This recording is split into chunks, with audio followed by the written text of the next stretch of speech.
One of the main points of discussion for world leaders meeting at this week's UN General Assembly is climate change. Data shows 2024 is on track to be the hottest year on record. And ahead of the election, CBS News is investigating how climate change may or may not influence voters as they cast their ballots. Joining us now is CBS News Philadelphia reporter Joe Holden, CBS News Colorado reporter Shaun Boyd. Joe, let's start with you. Give us a sense of how climate change seems to be impacting voters in a particularly battleground area.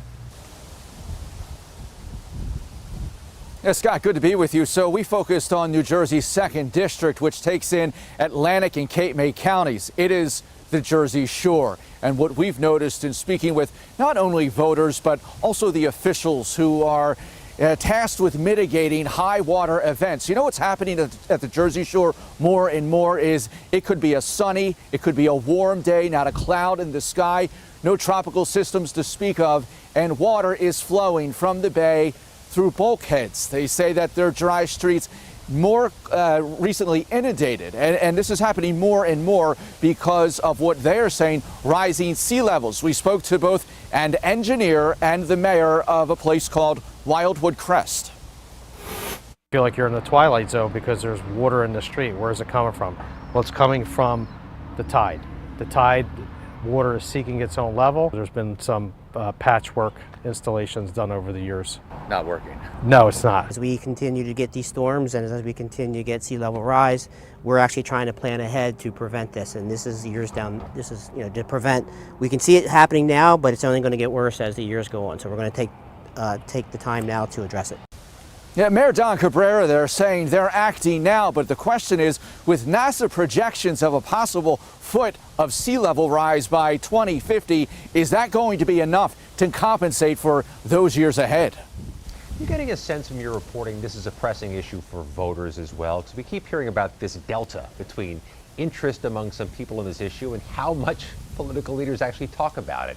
Is this an issue you're finding, or the political leaders are finding, actually resonates with the constituents, with the voters?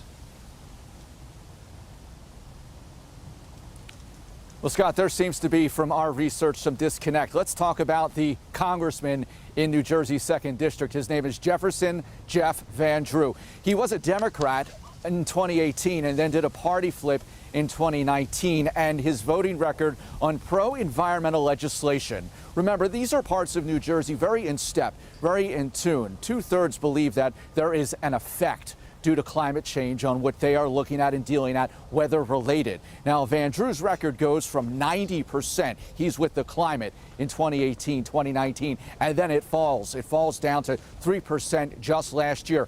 We asked him about that scorecard. Remember, his votes in Washington, are they resonating? Are they in line? Are they connected to what we're seeing in South Jersey? Here's how he answered my question with that scorecard in mind. You mentioned my scorecard is not particularly high by some folks on some of the environmental issues as related to climate change and the coast.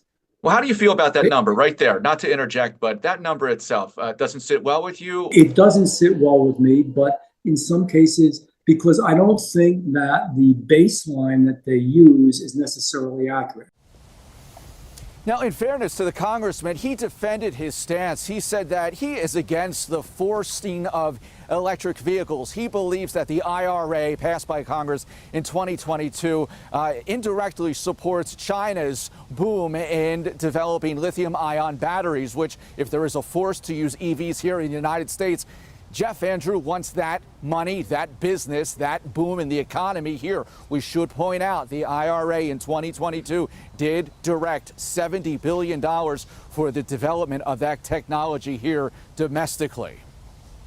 Joe Holden, thank you. Stand by. Let's turn to Shaun now in Denver. Shaun, you recently interviewed a family of third-generation farmers who live in Colorado. How has climate change directly impacted them? You know, Scott, climate change is often associated with wildfires in Colorado, but it has also transformed our agricultural landscape. The ag industry is one of the top economic drivers in this state. And while water has always been a precious commodity in the West, as temperatures rise and rain patterns change, it's become even more so.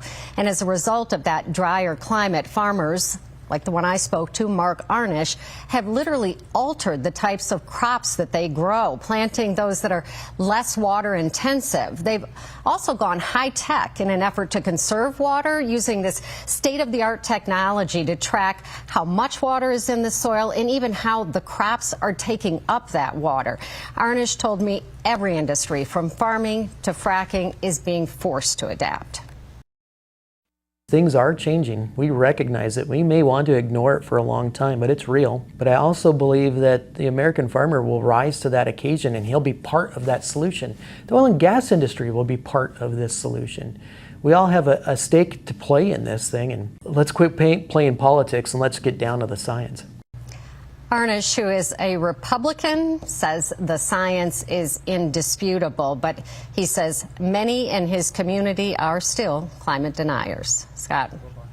Shaun, what are you hearing from Colorado's legislators, those members of Congress who have some responsibility over this issue and over these districts? What are they saying about this? In the district I focused on, Congressional District 4 is solidly Republican. Trump won it by double digits in 2016 and 2020. And the voters there haven't sent a Democrat to Congress for 16 years. It's why Congresswoman Lauren Boebert, who barely won re-election in 2022, switched to this district when incumbent Ken Buck retired. And Boebert is a climate denier, and one of the things her new district has in common with her old district is a big oil and gas presence. Her record has been one of supporting fossil fuels and opposing any action on climate change. Still, Mark Arnish, that farmer that I talked to, said while he's a climate believer, he will likely vote for Boebert because climate is not his top issue. And he thinks Boebert will be more supportive when it comes to farm policies.